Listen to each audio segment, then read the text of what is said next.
Et j'ai encore rien fait.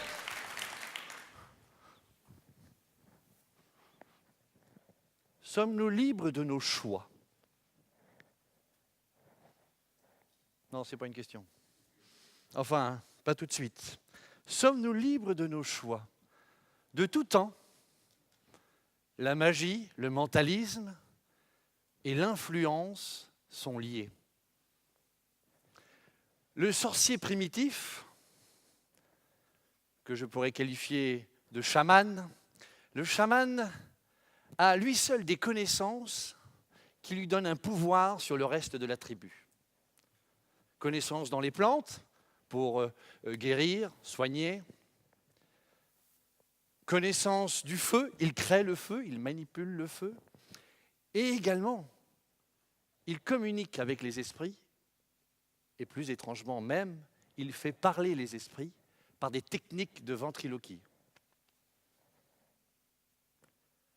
Mais, bien que tout ça l'aide dans sa tâche de chaman, le sorcier primitif échoue parfois dans ses tentatives de guérison, de prédiction, et il se met à inventer des subterfuges, des techniques, des manipulations pour garder son prestige sur la population. La magie était née. On relate au IIIe siècle avant Jésus-Christ le nom d'un magicien mentaliste nubien qui s'appelait Séosir, et il arrivait à lire des informations qui étaient inscrites sur des rouleaux de papyrus scellés. IIIe siècle avant Jésus-Christ. Puis plus tard, les prêtres égyptiens utiliseront aussi, eux, des techniques de ventriloquie pour faire parler le dieu chacal, l'Anubis, et utiliseront des techniques et des mécaniques, des machineries pour donner un petit peu plus de relief à leur mission. Mais ça, c'était ailleurs. Mais nous, aujourd'hui, ici, avec vous, je voudrais que l'on essaye, oui, essaie, c'est un bon mot, une expérience, même deux, allez, soyons fous, expérience de mentalisme. Et pour ça, j'ai apporté ici des enveloppes qui sont numérotées de 1 à 5, mais surtout, elles sont scellées, le contenu est donc secret, mais avec le contenu de l'une d'entre elles, c'est celle-là. Vous pourriez devenir millionnaire. Y a-t-il des candidats? Vous me faites tous penser à des plantes vertes, là. Bien, alors, pour avoir l'occasion de devenir millionnaire, il va falloir choisir une chaise, mais tout d'abord, il faudra reposer la peluche sur l'un des derniers numéros qui est ici, les numéros qui sont ici. Mais tout d'abord, il faudra les attraper. Donc, je vais lancer dans le public les 4 peluches. Merci de ne pas la relancer pendant 3 quarts d'heure. J'ai déjà dépassé de 30 secondes de mon temps. Vous vous levez, soyez inspirés, vous me rejoignez sur scène, vous reposez la peluche derrière un des numéros et ensuite vous choisissez l'une des chaises. Est-ce que vous êtes prêts? 1, 2, 3, 4. On les applaudit bien fort, s'il vous plaît. Allez, allez, allez. Levez-vous. Voilà, le premier servi, on peut les applaudir un peu plus long, ça prend du temps. Hein. Allez-y, madame, allez-y, allez-y, allez-y. Vous reposez, qu'est-ce que vous avez? La grenouille, parfait. Monsieur a attrapé le canard, allez-y, le canard, magnifique. Madame, vous avez le zèbre, et vous n'avez plus le choix, c'est le numéro 1. Mais 1 rime avec lapin, c'est très bien. Oui, si vous pouvez éviter de casser le décor, on a mis du temps à le préparer, c'est sympa. Tu n'as plus le choix de la chaise non plus. Mignon. Pas que c'est un terme. L'idée est la suivante. Si vous pouvez laisser vos chaises, oui, soyez en contact avec le sol. Pas quand il y a des jeunes filles au premier rang, si vous pouvez. Je vais vous donner un mot-clé, et avec ce mot-clé, vous allez me répondre par un chiffre entre 1 et 5. Oralement, mais aussi visuellement. Donc, si vous voulez le ça, ou encore ça, ou encore ça. D'accord? Ça va? Écoutez-moi bien. Restez concentrés. Le mot-clé est lapin. Non, c'est juste. Pourquoi le 2? Une raison particulière pour le 2? 2 oreilles. D'accord, très bien. Parfait. Tenez ceci comme ceci, voilà, bien face à vous, que le reste de vos camarades puissent suivre. On va continuer avec vous, monsieur. Votre mot-clé est canard. 4. Une raison particulière, monsieur? Non. 4. Gardez ça face à vous. Les chiffres pairs sont bye bye. Mais il vous reste les chiffres impairs, le 1, le 3 et le 5. Je vous dis tout de suite, madame, je ne mets jamais l'argent dans la 5. Votre mot-clé est grenouille. C'est vous, madame. Je recommence. Grenouille. Montrez-moi un chiffre entre 1 et 5 qui soit impair. Montrez à tout le monde le 1. C'était le plus loin dans la liste, il faut dire aussi. Bien, le 1. Gardez comme ceci. Voilà. 1, 2, 4. Il nous reste 3 et 5. Mais attendez, madame. Je ne vous ai pas encore donné votre mot-clé. Si vous ne mettez pas de mot-clé sur Google, il ne vous trouve pas. Bien. Attention, madame. Je vais le dire 3 fois. La 3e fois, vous ne pourrez plus changer d'avis.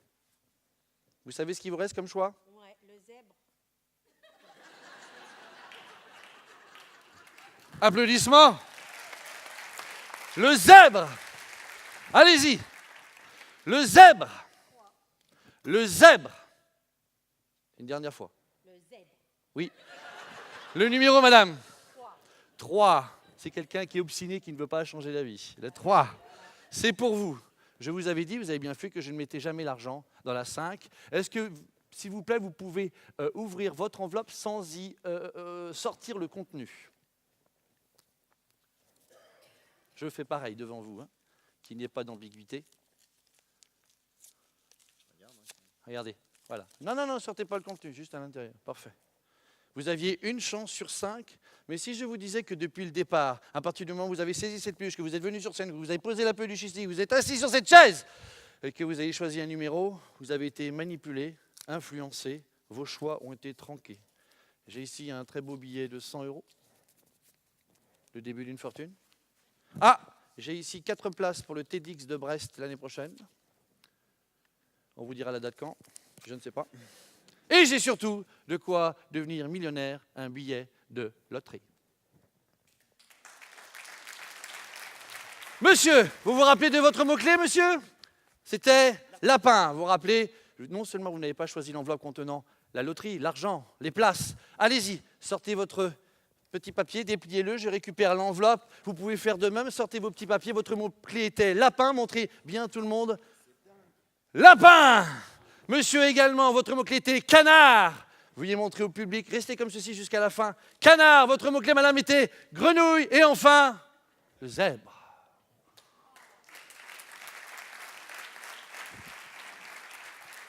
Vous avez choisi précisément l'enveloppe, le numéro que je vous avais destiné. Et le plus étrange, c'est que sur la table, ici, vous avez le lapin, le canard, la grenouille et le zèbre.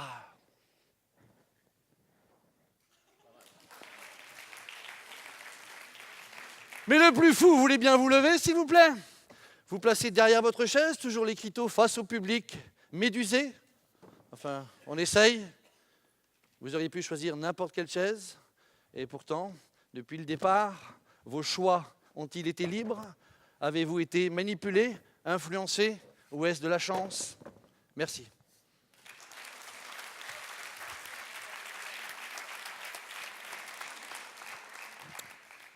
Je ne vais pas vous laisser là-dessus. On va faire une dernière expérience, si vous le voulez bien.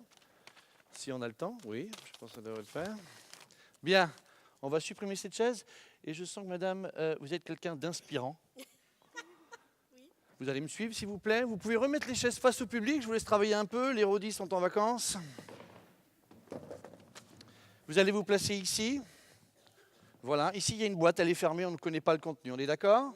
Eux ne voient pas la boîte, mais c'est pour vous. Je vais vous demander de vous asseoir. Voilà, asseyez-vous.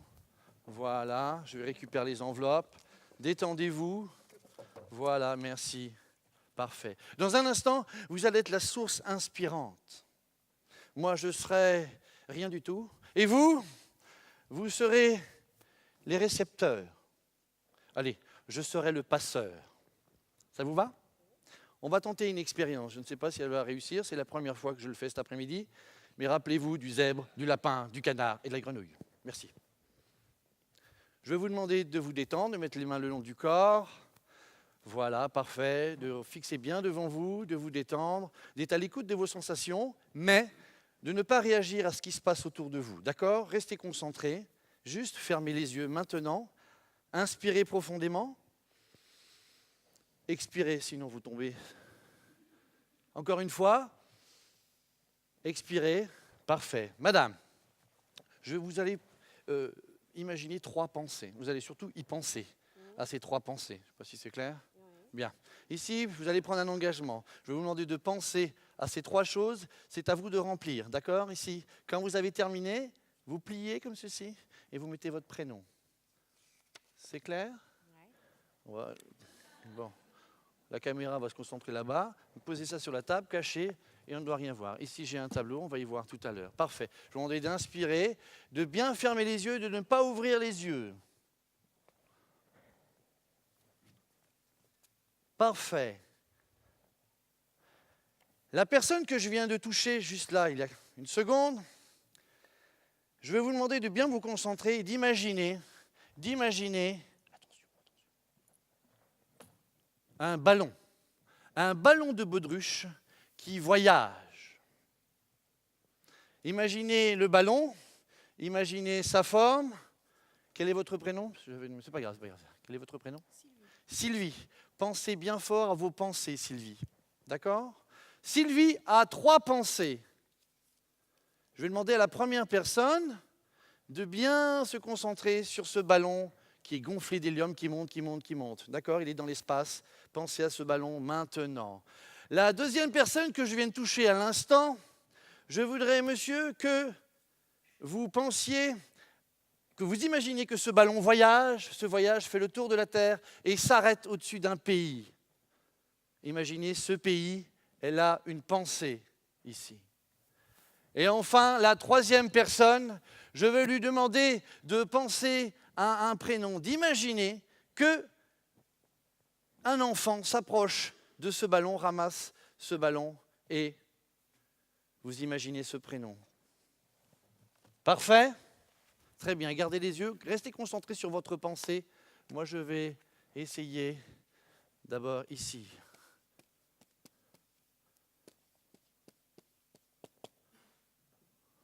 Vous pouvez ouvrir les yeux, rester concentrés. Et je vous le dis tout de suite, il est fort probable que vous n'ayez rien du tout. Mais au moins, on aura essayé. Je vais vous confier ceci. Parfait. Posez le tableau sur le... Je vous confie le micro également. Ne dites rien, ne réagissez pas, restez concentrés. On y va. Je vais vous demander de lire. Oui, de lire parce que... Vous êtes médecin? Non, je sais pas. Bon. Alors, de lire ici. Donc, j'ai pensé à 3 choses. Vous avez pensé à rouge, la couleur rouge, vous me l'avez imposé. Le pays Italie, une raison particulière. Vous avez pensé à tout ça quand même? Le rouge, vous me l'avez imposé. Oui, je vous l'ai imposé, mais j'ai pensé. Mais c'est ce que je vous demande. Voilà. Oui, regarde, le rouge, on l'impose depuis le début. Hein. Ouais. Je ne sais pas si vous avez remarqué. Le pays, l'Italie. Et le prénom? Giulia. Si vous avez pensé à l'une de ces informations, le ballon, et l'Italie et Giulia, levez-vous, s'il vous plaît. Personne n'a ni un ballon, ni du rouge éventuellement, ni d'Italie, ni Giulia. Vous n'avez rien du tout? Qu'est-ce que vous avez vu, vous, là? Pas grand-chose. Vous étiez le premier, pourtant c'était le plus facile. Bon, il n'y a pas vu de ballon. Bien. Ben, écoutez, c'est pas grave, on aura essayé. Heureusement que vous ne pouvez pas influencer comme ceci à distance, ce serait presque dramatique. Par contre, un passeur de pensée peut vous révéler ceci. Allez-y, qu'est-ce que vous lisez ici? Ballon rouge, Italie, Giulia. Je vous remercie. Vous allez pouvoir regagner votre place. Merci, je vous applaudis bien fort. Parfait. On peut les aspirer un peu plus fort, s'il vous plaît. Oui, oui, j'ai pris des risques ce soir. Mais imaginez-vous que ça y est réussi. Bref, peut-être pensiez-vous que le pouvoir du chaman était basé uniquement sur la seule crédulité de celui qui l'écoute. Peut-être pensiez-vous que c'est une histoire de géographie ou d'époque. Mais sachez que de tout temps et de tout lieu, les maîtres de ces techniques d'illusionnisme ont utilisé ces procédés soit pour asservir, renforcer ou garder un pouvoir, soit pour divertir, inspirer, voire même émanciper, c'est-à-dire vous amener à vos propres choix. Merci.